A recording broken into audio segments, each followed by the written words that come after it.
Et salut tout le monde, c'est Lemnatsu. Aujourd'hui on se retrouve pour une vidéo ouverture de l'enveloppe des Worlds. Parce que tout simplement j'ai réussi à en gagner une lors du week-end de célébration. Donc je l'ai gagné en faisant top 1 à local, j'ai participé à 2 locales. J'ai joué Yubel Fian Smith. Et donc au premier local où j'ai gagné l'enveloppe, j'ai affronté Dragon Rouge Arc Démon, Gimmick Puppet et Sky Striker Breakboard. Deuxième local, j'ai fait 2 victoires, 2 défaites. Round 1, j'ai affronté Dragonnier Ren, j'ai gagné. Round 2, j'ai affronté Whitewood, j'ai perdu, mais je pense que la game était ingagnable. Round 3, j'ai affronté Snake Eye Fire King. J'ai perdu, je pense, parce que déjà j'ai mal joué et qu'en plus mon deck n'est pas super bien monté. Il y a quelques modifications à faire. Je vous expliquerai avec la DL. Je vais vous montrer la DL et ouvrir l'enveloppe aujourd'hui. Une petite DL rapide quand même. Parce que c'est pas une DL qu'on peut jouer, parce que le format World était assez spécial. Donc je pense que c'est pas plus intéressant que ça. Et en dernier, j'ai affronté un Seigneur Lumière. Que j'ai gagné du coup 2-1 il me semble. Voilà, donc on va commencer tout de suite avec une petite decklist assez rapide. Vous verrez que mon deck est plutôt classique. J'ai quand même voulu le faire à ma sauce et finalement, comme je vous disais, ça m'a coûté la game contre le Fire King. Parce que il m'a manqué déjà de l'expérience sur le deck et puis certaines cartes. Donc je joue un Yubel, un Terreur incarné et un seul esprit de Yubel. Et ça m'a vraiment manqué. Je pense que la carte, il faut la jouer x2. Parce qu'il y a vraiment trop de moments où le deuxième esprit de Yubel m'a manqué. Donc voilà, déjà première motif à faire. Il faut savoir que je joue à 44. 3 Lotus et 3 Faux Filler. Donc je pense que c'est la carte à remplacer par le deuxième esprit. Faux Filler x3, ça m'a jamais été utile. Je pense qu'on peut le cut à 2, voire même à 1. Parce qu'en vrai, on arrive facilement à aller le chercher. 3 trônes, une seule douleur. Ça, je pense que pour le reste, les ratios étaient plutôt bons. 3 bêtes. Je pense qu'on pourrait jouer une bête et 3 ouvertures de la porte, mais j'avais pas les 3 ouvertures. Et en même temps, ça m'entraînait un peu pour le prochain format avec ouverture à 1. Donc je me suis dit pourquoi pas. Donc du coup, ouverture à 1. Bête invocatrice du chaos à 1. Un Charvara. Une évasion. Moi j'ai choisi de jouer évasion au lieu de chambre. Je pense pas qu'il y en a une des deux qui est meilleure. Je pense que ça dépend juste de votre gameplay, de votre façon de jouer. Il y a des games où évasion m'a servi, m'a beaucoup plus, m'a servi et elle était là pour ça. Il y a des games où chambre m'aurait été plus utile. Voilà, je pense que c'est un choix de deck building entre évasion et chambre. Je pense que les deux s'entendent. Un pour un, parce que c'est un bon starter, c'est un excellent extender si on a de quoi démarrer. Ça peut nous lancer sur nos Fian Smith avec une spé de Luri ou sur nos Yubel avec une spé de Lotus. Donc du coup on la joue x1 parce que c'est limité. 3 graveurs.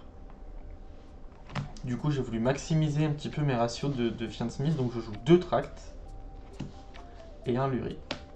Voilà. Ensuite pour le côté free spot, donc je jouais 3 floraisons de cendre, 3 Veiler, 3 Imperm, 2 bestiaux, donc un Magnamut, un Druisium, 2 Nibiru, un Fille Fantôme et Cendrier Effrayant main deck. Et ça m'a... Je sais pas si c'est ce qui m'a fait la victoire, mais ça a vraiment surpris le Sky Striker à la game 1. Un Callby et 2 TTT. Donc voilà pour le main deck. L'extra deck, pareil, il m'a manqué des trucs, je pense. Vous allez voir, je vais vous expliquer. Donc je jouais 2 fantômes de Yubel. Comme j'ai pas trop l'habitude de jouer le deck, c'est vrai que la deuxième m'a pas énormément servi au début. Et au fur et à mesure des rounds, j'ai compris comment jouer avec la deuxième. Donc effectivement, au début j'étais plutôt à me dire peut-être qu'il faut en jouer qu'une. Finalement, il faut jouer les deux, c'est vraiment important. Un Désiré, un Lacrima, puisqu'on joue Fian Smith. Une Moon, un Requiem, un Séquentia que j'ai perdu, donc du coup il se retrouve dans une autre sleeve. Mais voilà, donc je jouais bien un Séquentia. Du coup, pour la partie désenchaînée, un Yama, un Rage et un Angoisse qui vont nous permettre de partir sur SP. Et je pense que c'est là qu'il m'a manqué une carte.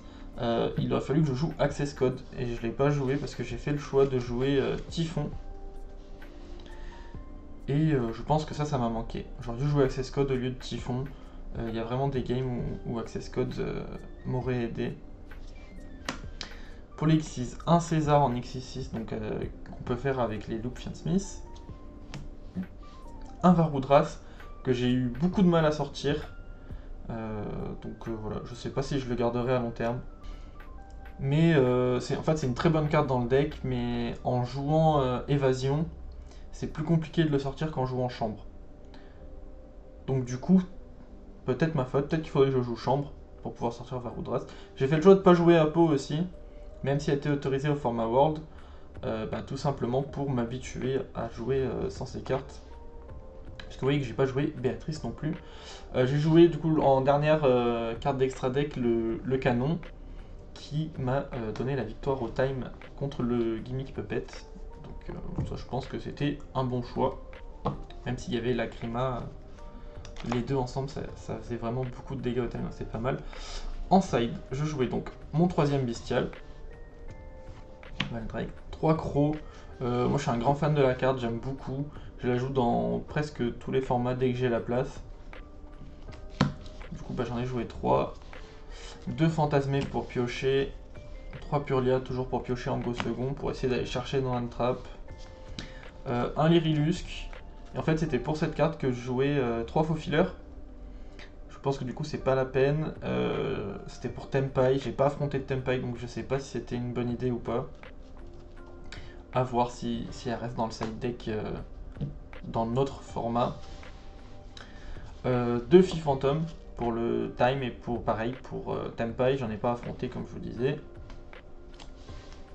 Et 3 Twin pour les matchs stun, parce que je préfère Twin, quitte à la rentrer moins souvent. Donc voilà pour la DL, c'est vraiment une petite DL rapide comme je vous disais. On va pouvoir passer à l'ouverture de ce qui nous intéresse le plus, l'enveloppe des Worlds. J'ai déjà une petite idée de ce qu'il y a dedans, parce que Konami nous a dit qu'il y avait 2 cartes.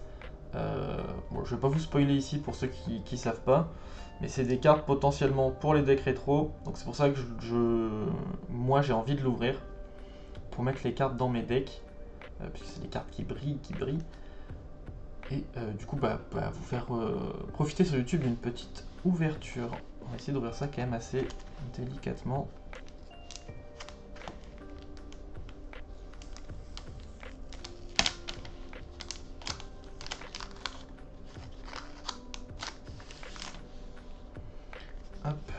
Ah, alors l'enveloppe n'est pas scellée, c'est bizarre. J'aurais imaginé que c'était collé, que c'était scellé. C'est quand même plutôt un bon papier, on sent bien. Ouais. En vrai, l'enveloppe est très très belle. Je sais pas si ça se verra à la cam, mais elle brille un peu le noir et il y a des paillettes un peu dessus.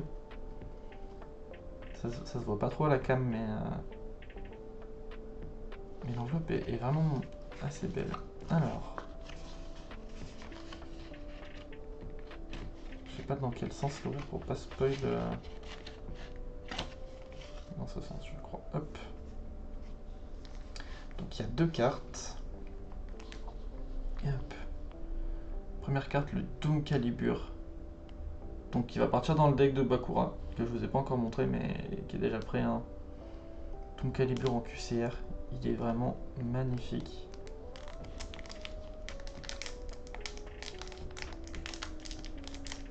Oh, alors par contre c'est compliqué à ouvrir. Je m'attendais pas à ce que ce soit aussi dur entre guillemets. Hop là.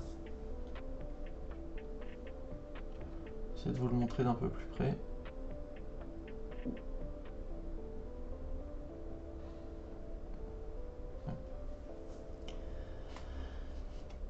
Il est vraiment beau, hein, je trouve. En plus, c'est une carte de Bakura. Moi, Bakura, c'est un de mes personnages préférés, donc forcément. J'ai l'impression que elle brille moins que nos QCR. Je sais pas, c'est pas la même. C'est pas la même brillance, j'ai l'impression. Je sais pas, c'est différent. C'est pas. Je suis un peu moins fan quand même. Hop, on va quand même sleeve tout ça avant de le mettre dans le deck de Bakura.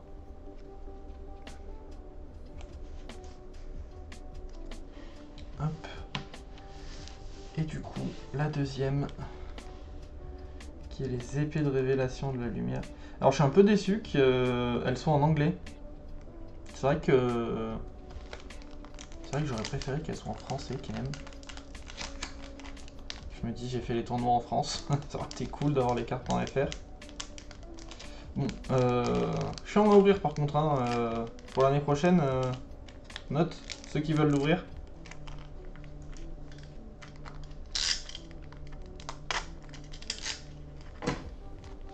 Et on a tout prévu ici, on est des youtubeurs professionnels. Pas du tout. Allez, hop. Alors, un peu courbé. Je sais pas si ça se verra là quand même. Je trouve qu'elle est un peu courbée, mais bref, on s'en fiche en vrai. Épée de révélation de la lumière en quart de siècle. Pareil comme l'autre. En fait, elle brille pas comme nos quarts de siècle. Nous, je sais pas comment expliquer ça, mais c'est pas pareil. Je vais essayer de vous comparer avec ma Link 2. Attendez, regardez. Avec Rage. Alors, je sais pas si on verra la diff à la cam. Ah si, quand même. Hein. C'est pas du tout le même foil. Moi je préfère vachement celui-là, mais c'est une question de goût. Mais bon, voilà. Je veux voir ce que c'est la plus haute rareté de la carte du coup, qui peut exister, je pense. Enfin, en tout cas, qui existe pour l'instant. Et bien évidemment, elles vont partir tout de suite dans mes decks rétro. Voilà. Bah, du coup, j'ai gagné les Worlds avec Yubel. Donc, on se dit rendez-vous lundi prochain pour un petit match rétro. Je vous remercie d'avoir suivi la vidéo. N'hésitez pas à liker, vous abonner. Si vous avez fait vous aussi des petites célébrations World, dites-moi en commentaire un petit peu vos résultats, ce que vous avez réussi à gagner ou pas. Et puis, ciao ciao.